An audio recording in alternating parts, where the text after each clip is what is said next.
¿Qué hizo Bolivia estos años con los sectores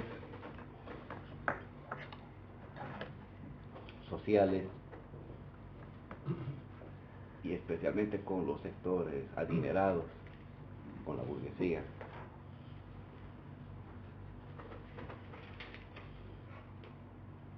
El esquema fue el siguiente.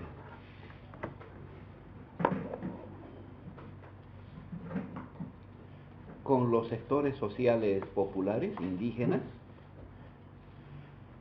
por, los, por la fuerza de los hechos, no era una decisión de gobierno, sino la fuerza de los hechos, ellos se vuelven poder como una experiencia de reconocimiento, de oportunidad, de movilidad social, de influencia. Y lo hacen a través de múltiples vías. La influencia del sindicato, del gremio, la organización, que se vuelven actores de poder, pueden definir políticas públicas, pueden definir, imponer, llegado el momento, distribución de los recursos públicos, de los presupuestos,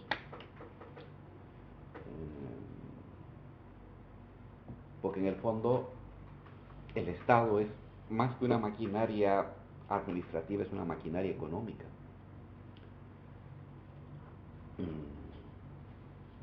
En el caso de Bolivia, el Estado llegó a administrar casi el 35% del Producto Interno Bruto de Bolivia.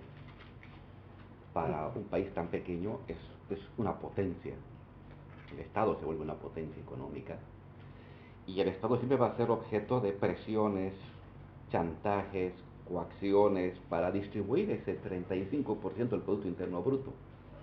Y ahí quienes se presentan como los actores que pueden influir, definir, imponer, exigir con efecto de ejecución son los que están organizados como sindicatos, como gremios, campesinos, indígenas, obreros, populares. La forma de visibilizar el poder de lo popular va a ser esa, no solamente por la composición de los funcionarios del Estado, 53% del Parlamento vienen de organizaciones sociales, 55% de la gente del Parlamento venía de un sindicato, de un gremio, de una junta de vecinos, de una comunidad campesina, pero por la composición de, la, de los ministerios y de la administración pública. Hicimos una encuesta en el año 2016, el 45% de los funcionarios públicos se adscribían, se autodefinían como provenientes del mundo indígena, el 45%. No solamente está esta manera, digámoslo así, más antropológica de la conformación del Estado, sino cómo se organiza las decisiones del Estado. Invertir en una carretera, invertir en una fábrica, subir salarios,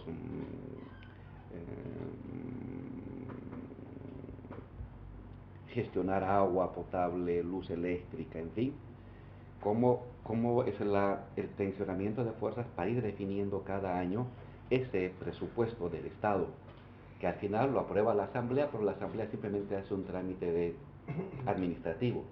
La verdadera pelea está antes, en las reuniones entre el presidente, ministros, organizaciones sociales, sindicatos, gremios, en fin. Ahí lo popular se mostró como el sujeto de poder práctico.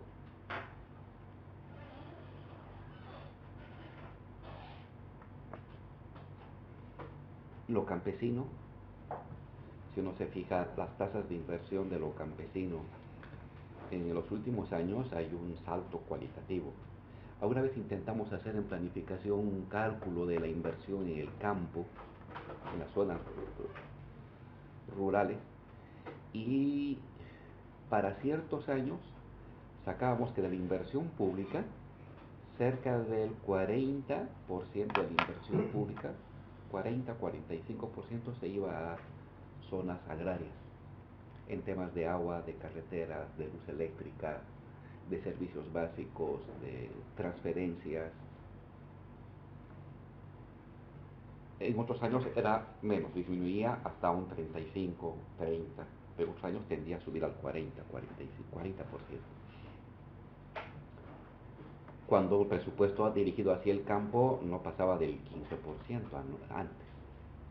Esa es también una muestra, digamos, contable de quienes comenzaban a tener influencia, quienes comenzaban a ser reconocidos como los que definían o eran reconocidos como sujetos de orden estatal, de ejecución estatal. Lo obrero, más fundado en el salario y la ampliación de empresas estatales. Lo popular urbano, en el tema de servicios básicos, transporte, salud, educación gratuita, y de ahí apertura de toda una, o derrumbe de las murallas de exclusión hacia lo popular, que anteriormente era relegado en el acceso a los ministerios, a la asamblea, al ejecutivo, a las empresas, a la profesionalización.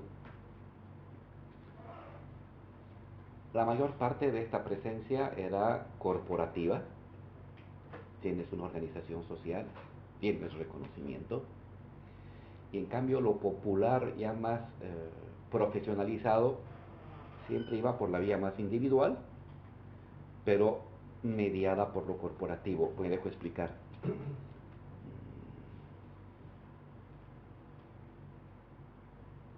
Un comandante de la policía quiere ser comandante del departamento.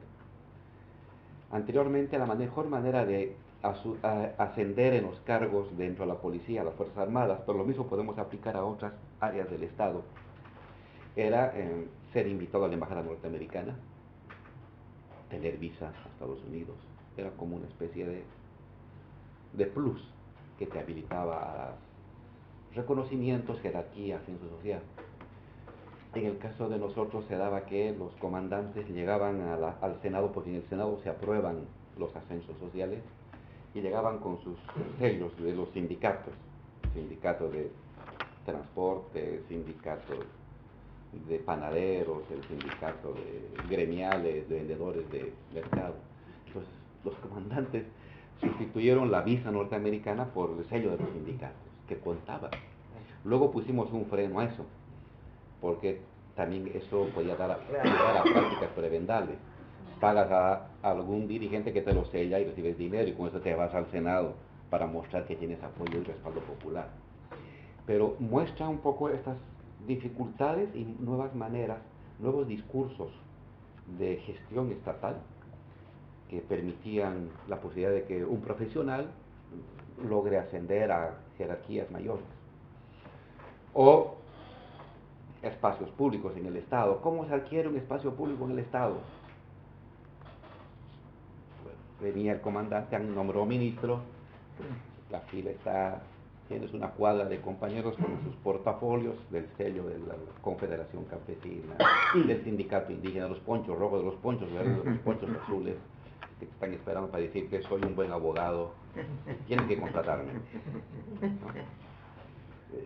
Parece así como muy de detalle, pero eso marcó una nueva lógica de cómo iban los circuitos de los ascensores del Estado. Quién entraba, quién salía, quién tenía respaldo, quién no. Y al final el mecanismo que hicimos para mantener una especie de equilibrio entre otros méritos, que no son necesariamente los títulos, sino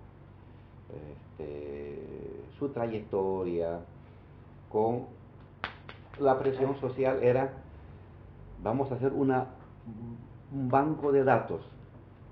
Entonces, si llegaba el compañero y todos los compañeros, muy bien, deje su portafolio, deje su nombre y vamos a anotar su nombre. Y cuando hay un espacio, vamos a convocar. Esa fue la manera en que se logró mediar, porque si no era un asedio al Estado. Y se entiende, se entiende. de sectores populares que nunca habían visto la oportunidad de que su hijo, de que su primo, de que su amigo pudiera acceder a un trabajo de 5 años, ahora podía hacer. Entonces, esta era la manera en cómo se fue estructurando los mecanismos. Podemos luego hablar más en detalle de estos mecanismos de la trama del poder de lo popular en el Estado o hecho Estado, porque cambian los discursos, cambian los métodos, cambian los procedimientos. No solamente cambia el origen social de las personas, sino los mecanismos sociales. El Estado mismo, su maquinalidad comienza a funcionar de otra manera, con otras pautas, otros mecanismos, otros lenguajes, otros procedimientos, otros códigos y otra liturgia, otro tipo de liturgia interna.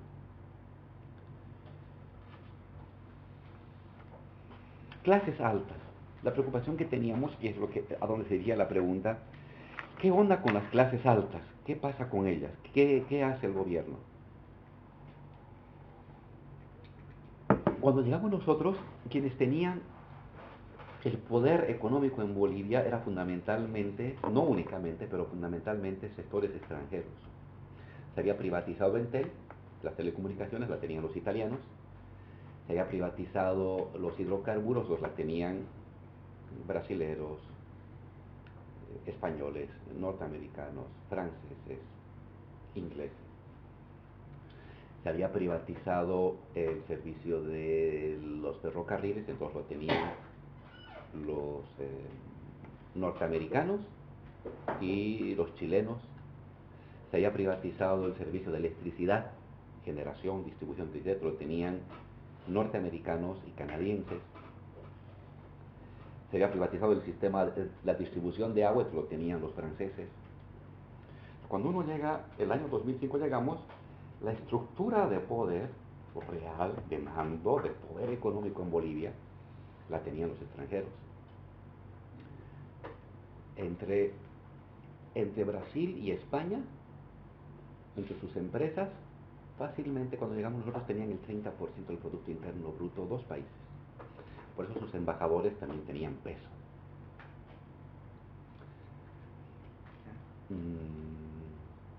Luego venía, después de esto que tenían el poder económico más grande, luego venía el sector agroindustrial cruceño, importante. Para darnos cuenta, para entonces exportábamos nosotros, cuando entramos, 3.000 millones de dólares, todo Bolivia. De esos 3.000 millones,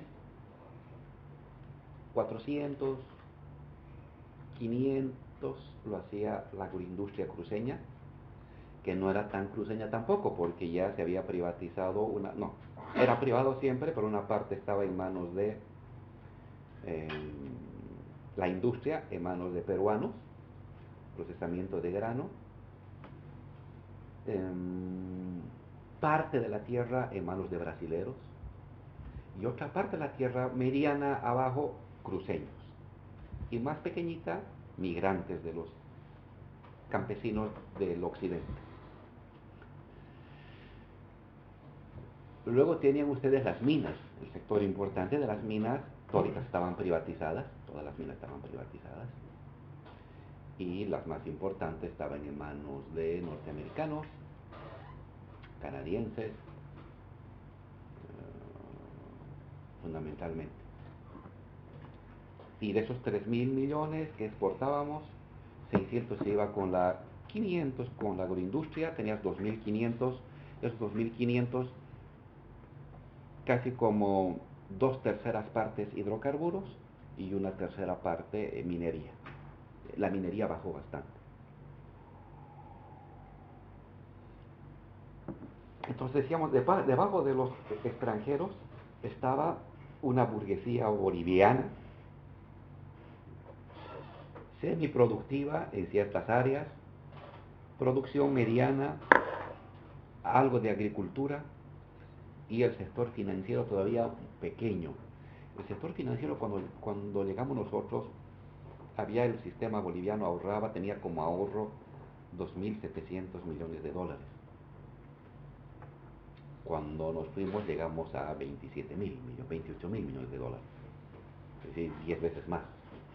Con nosotros lo financiero se agigantó, pero bajo nuestras condiciones. Con nosotros el sector financiero era poderoso. De hecho venía muy golpeado porque años atrás habían cerrado 3, 4 bancos, habían quebrado, el Estado había tenido que pagar las deudas de los privados, muchos ahorristas del pueblo quedaron muy maltratados, el sistema financiero estaba muy debilitado. Era un poder económico pero intermedio, el sector financiero. Sector industrial, sector agroindustrial, sector comercial. Esa era la burguesía boliviana, las principales. ¿Qué hacemos nosotros? Lo primero es golpear a los más grandes y no hacer nada con lo boliviano. Aunque muchos de ellos dependían, eran sus intermediarios, eran sus palos blancos. Pero golpeamos a lo grande. Entonces nacionalizamos, recupera a Brasil, Lula se molesta, le va a costar 3, 4 años perdonarnos, pero no había de otra, no había de otra. Va a ser un impacto para ellos, sin duda, porque cambian las relaciones contractuales, cambian la propiedad, cambia el control. Van a seguir los brasileños, pero ya no van a seguir como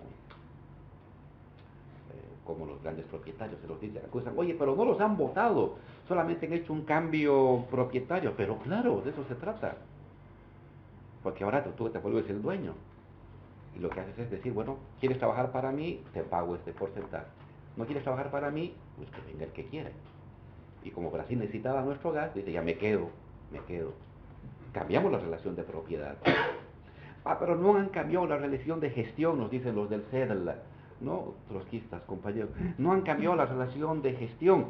Sí, en este sector no te cambió la relación de gestión del trabajo, pero en este sí te he cambiado. Y la propiedad aquí sí te la he cambiado. El gas, el ducto, la maquinaria, la perforadora es mía. Le estoy dando a vos para que la gestiones, te pago un porcentaje de la gestión, el 15%, y yo me quedo con el 85%. Entonces, sacamos a los del agua, sacamos a los de la electricidad, sacamos a los ferrocarriles, sacamos... No, ferrocarriles vamos a tardar todavía, y hasta el día de hoy ha habido cambios internos, los norteamericanos han vendido a los chilenos luego a un venezolano. Ahí no hemos tocado, pero electricidad sí, agua sí, hidrocarburos sí, agua, minería parcialmente. Minería comenzamos a nacionalizar, luego nos detuvimos. Nos detuvimos porque luego les explico qué pasó con las experiencias de autogestión minera. Porque en el fondo nuestra forma de nacionalizar en la minería va a ser una forma de autogestión. Es decir, el poder lo van a tomar ellos, los trabajadores. La propiedad vuelve al Estado, pero la gestión, la contratación, la definición de salarios, la definición de compras, todo queda en manos de los trabajadores. Y el gerente que nombra el Estado es un pelele, imposible. Ante mineros vienen a decir algo y te rodean, te dinamitan tu casa y ¿qué haces? Es una experiencia bella, pero también es con límites. Luego le explico cuál es el límite de eso. Entonces, cuando comenzamos a ver esos límites de la experiencia de semi-autogestión, dejamos de nacionalizar las minas. O sea, avanzamos nacionalizando una parte. Las minas que eran anteriormente del Estado las recuperamos. El Estado tenía unas minas, las privatiza los neoliberales, esas las recuperamos. Pero las nuevas minas privadas que se crearon por fuera del sector estatal, esas las dejamos ahí, no las privatizamos. Y ya explico luego por qué. Entonces, inicialmente lo que hacemos es desmontar al núcleo más poderoso extranjero de poder económico y político en Bolivia. Van a cascabelear, va a haber problemas diplomáticos, va a haber parte todavía del sector petrolero va a participar en el golpe de Estado del 2008.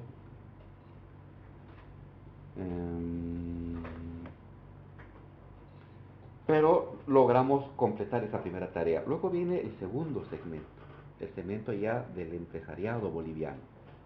Hasta entonces subordinado al capital extranjero, ahora liberado entre comillas, pero no porque ellos suban, sino porque el Estado y una administración burocrática toma ese control del Producto Interno Bruto y se lo apropia para distribuirlo socialmente. Sin embargo, estaba claro que este sector iba a generar problemas. Entonces, lo que comenzamos a hacer es aplicar un conjunto de políticas segmentadas. No nos reunimos con la Confederación, no reconocemos a la Confederación, que era el núcleo político, económico de agrupación. En Bolivia había cuatro poderes fácticos: los empresarios, la iglesia, la embajada norteamericana y el Fondo Monetario Internacional. Y a las cuatro gradualmente lo que fuimos es desplazándolos como interlocutores.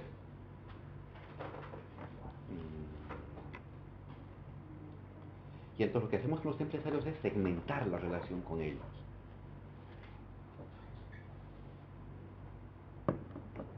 A los industriales no les afectamos, no tocamos sus industrias, porque es una industria pequeña la que hay en Bolivia, es un sector industrial pequeño. Sumando industria y agroindustria llegan al 14-15% del Producto Interno Bruto en Bolivia. De ese 14-15% del Producto Interno Bruto de Bolivia, casi la mitad es de la agroindustria, y un poco menos, no, un poquito más bien, como un 8% es del sector industrial más tradicional, ¿no? Que es mediano. Entonces, no afectamos a ese sector, no les nacionalizamos nada,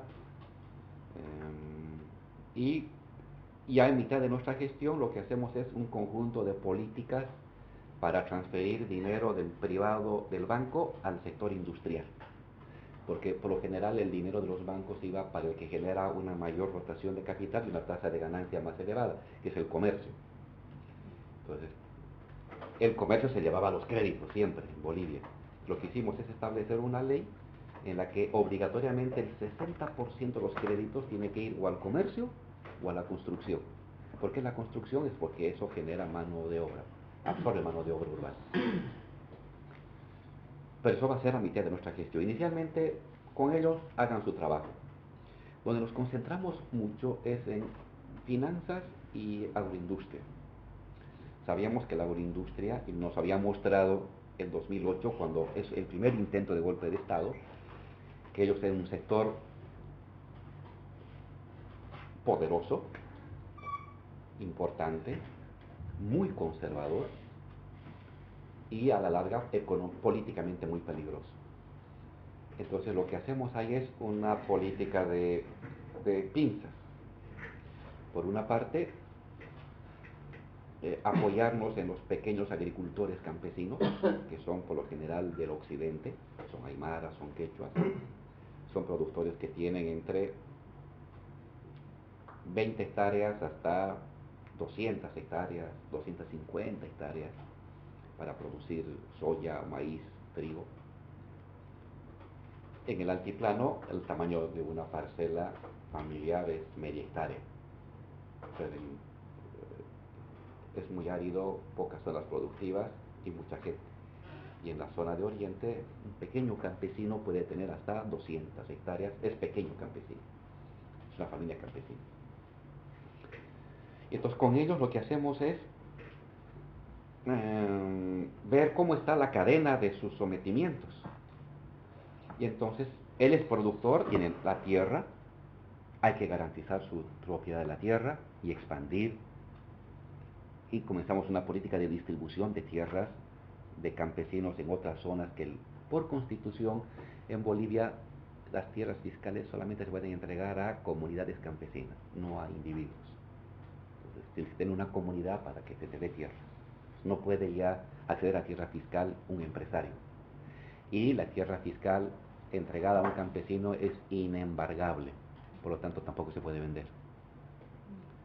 Entonces no puede darse esta concentración de tierra, aunque surge siempre un mercado negro, no oficial, pero formalmente hay como una serie de candados que dificultan la posibilidad de concentrar tierra que recibe el campesino en las zonas de tierras bajas. Nos potenciamos al campesino y luego vemos de que su subordinación al empresario industrial viene de dos fuentes. crédito insumos, es decir, dinero para comprar gasolina, para comprar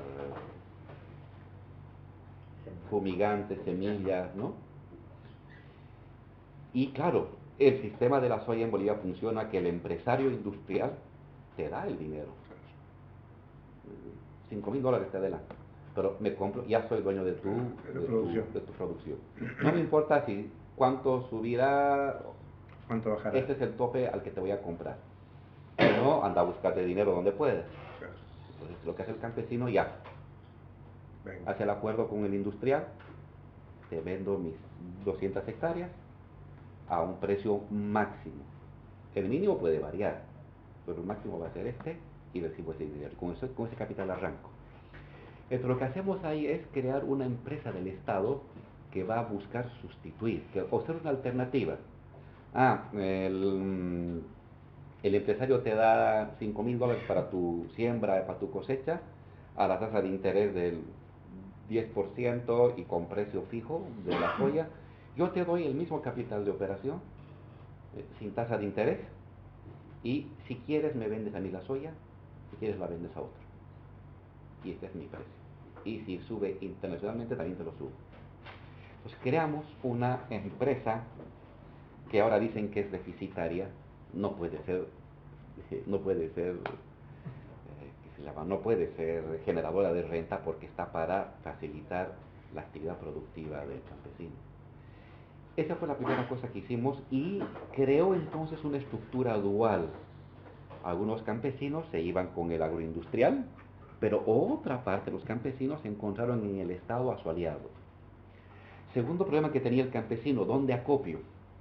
Produzo soya.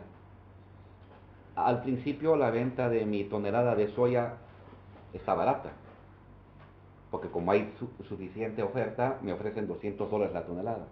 Pero si espero 15 días, si espero un mes o un mes y medio, mi soya puede subir mi tonelada a 200, 230, 240 dólares la tonelada. Pero ¿dónde está el silo? ¿Dónde guardar? El privado el que te lo guardaba. Y para que te lo guarde, te decía, te voy a comprar este precio. Entonces el Estado comenzó a crear silos, centros de acopio, para pequeños campesinos, para también liberarlo o crear una ruta paralela. Puedes llevar tu soya acopiada o tu maíz o tu trigo al privado o puedes llevarlo al Estado. Y el Estado simplemente te cobra una tasa mínima subvencionada. Y el tercero fue acceso a maquinaria para comenzar a semi-industrializar. Eso lo comenzamos a aplicar muy tempranamente y fue nuestro mecanismo también, luego se expandió para soportar las huelgas de alimentos. Como los empresarios de Santa Cruz tenían el control de maíz, trigo, aceite, arroz, maíz, trigo y aceite, el año 2008 no vendían en la ciudad y entonces se disparó los precios. A partir de esa experiencia era EMAPA, compra y acopia. Y si está viendo de que las reservas son bajas, compra al extranjero. Nos ayudó Cristina. El año 2009 tuvimos 2008 un gran problema de abastecimiento, y el 2011 de azúcar. Y Cristina lo que ya estaba vendido a Estados Unidos lo desvió y metimos a Bolivia, si no hubiera habido un gran problema. Entonces con esa experiencia controlamos que haya un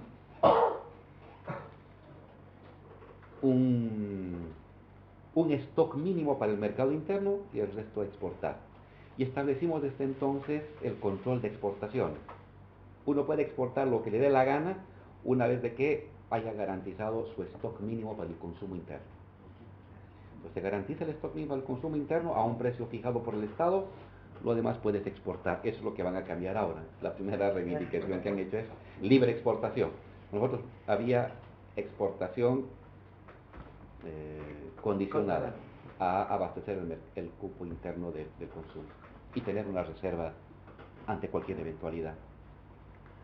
Entonces con ellos, con los agroindustriales, hacemos esto por abajo y luego por arriba logramos, ¿cómo decirlo? Delante de la cámara. Logramos asociarnos con unos compañeros inversionistas que se compran una empresa agroindustrial.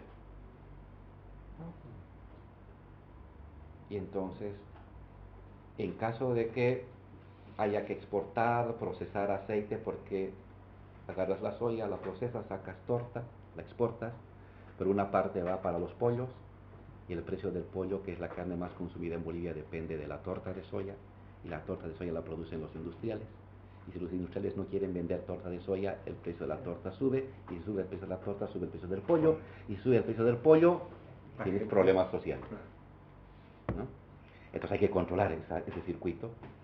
Logramos tener amigos en una agroindustria. Y entonces es un control por abajo y es un control por arriba. Y eso ya nos va a permitir, el Estado se involucra en el circuito de la agroindustria. Es decir, como que el Estado se vuelve semi-agroindustrial también. Es la primera experiencia. Todo promovido por los ataques que veníamos sufriendo, ¿no? Entonces la política hacia ellos es, no te voy a nacionalizar, aunque nos vimos tentados varias veces de querer hacerlo, porque fueron los que golpearon muy fuerte, no te nacionalizo, pero tengo parte, o tengo la cadena, controlo parte de la cadena del circuito de la soya, desde la producción campesina hasta el procesamiento y hasta la exportación. Eso va a neutralizar a este sector. Siempre ha sido el más conservador.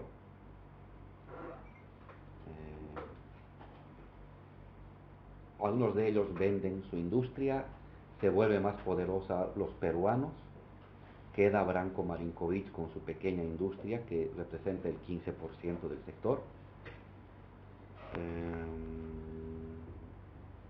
Y esa es la primera etapa. Y en la segunda etapa, lo que hacemos es el Estado hacer un acuerdo con ellos para producir biocombustibles. Lo que le dice el Estado, yo te puedo comprar ciertos volúmenes de alcohol, te puedo comprar ciertos volúmenes de aceite,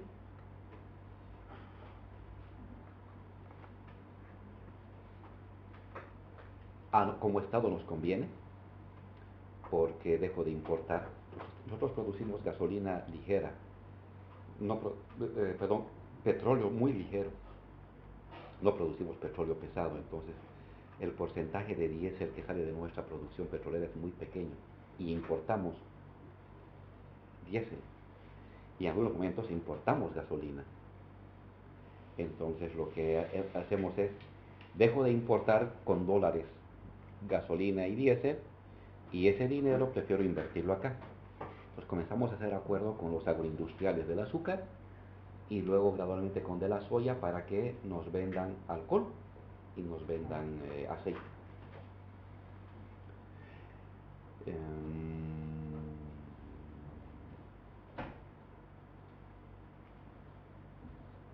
Entonces la política con este sector duro, muy conservador, primero ha sido de confrontación, de unos años, luego ha sido de una convivencia pactada, mirándonos, ¿no? Y los últimos 2 años ha sido una búsqueda con un sector de ellos de hacer como alianzas público-privadas.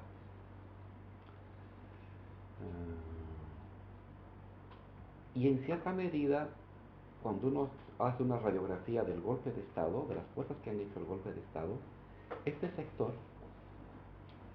es un sector, a excepción de uno que financió, que está exiliado en Brasil, Branko Marinkovic, de origen serbio, si no me equivoco. El resto del sector ¿Qué agroindustrial empresa tenía Branco? tenía una pequeña empresa de soya Ajá. y buena parte de su dinero se lo llevó allá. Comenzó a vender.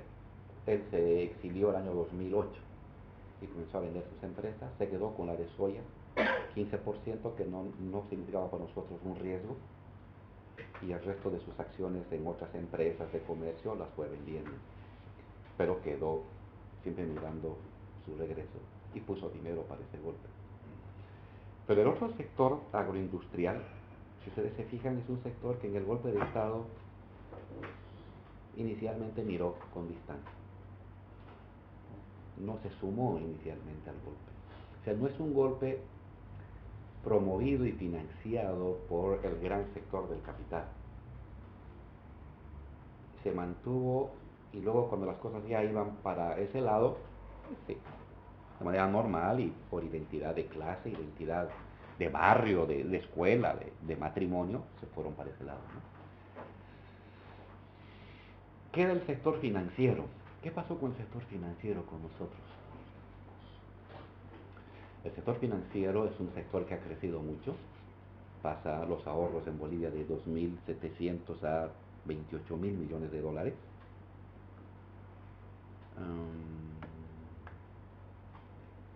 Hay 5 bancos. Lo primero que hacemos es crear el Banco del Estado. Creamos un banco estatal de primer piso, vinculado también con la gente. Y hay el banco de segundo piso, el banco de desarrollo productivo, ese es de segundo piso, más pequeño. Y nuestro banco estatal va a convertirse en uno de los más grandes de Bolivia, porque lo que obligamos es que toda transacción del Estado sea por ese banco. Pago de salarios, créditos, sea por el banco. Entonces, de ser un banquito que tenía el 2-3% de los ahorros, va a llegar a tener casi un 24-25% de los ahorros, a, a décimas del banco más importante. Pues lo primero es tener un banco estatal. Lo segundo, hemos hecho una norma muy estricta de regulación y de control. Lo tercero es el Banco Central ha hecho políticas monetarias. A través del Banco Central hemos ido regulando el flujo monetario, las tasas de interés, las pasivas, las activas.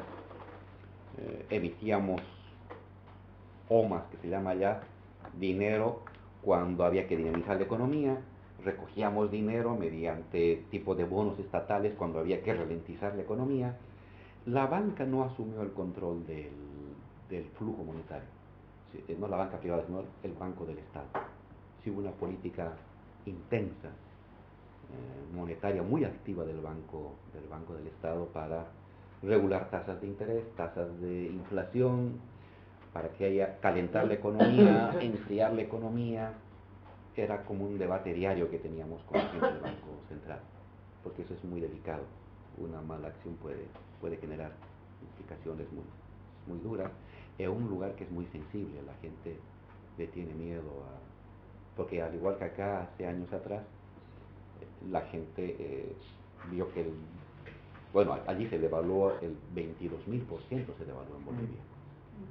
Pues la gente, yo mismo, ¿no? Tiene esa herida. La gente mayor de 40 años tiene la herida de que el dinero boliviano no valía.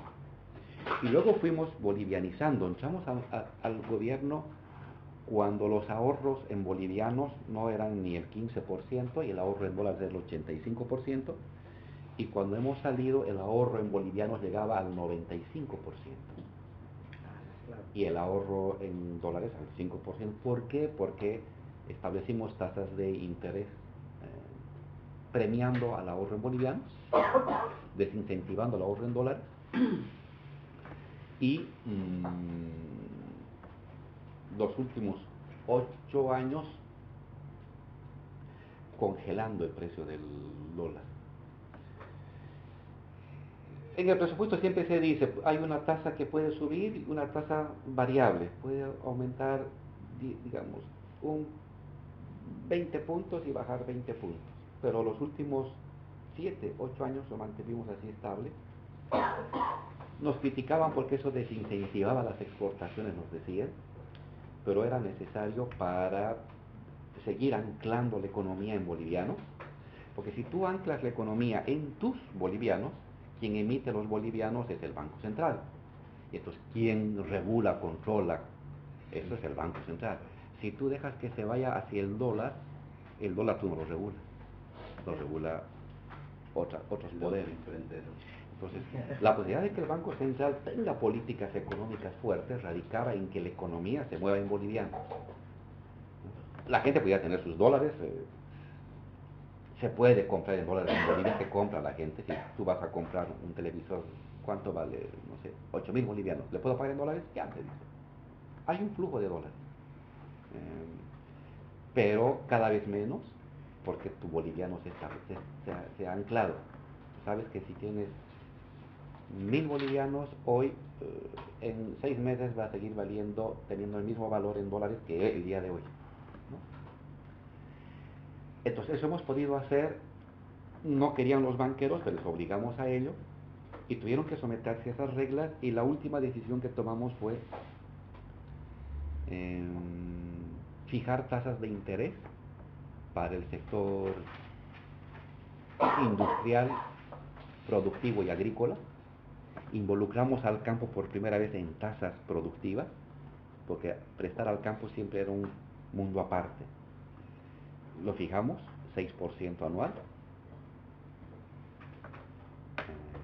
La tasa de inflación es el 4 o 5%, entonces la tasa real es el 1% de interés, 1, máximo 2%, para fomentar industria, pequeña industria, para fomentar construcción, pequeña construcción. Y obligamos al banco que el 60% de los ahorros va obligatoriamente o a industria, al sector productivo o a construcción, para fomentar que la familia pueda sacar dinero y comprarse su casita o construir su casita o mejorar 2 cuartos de casita.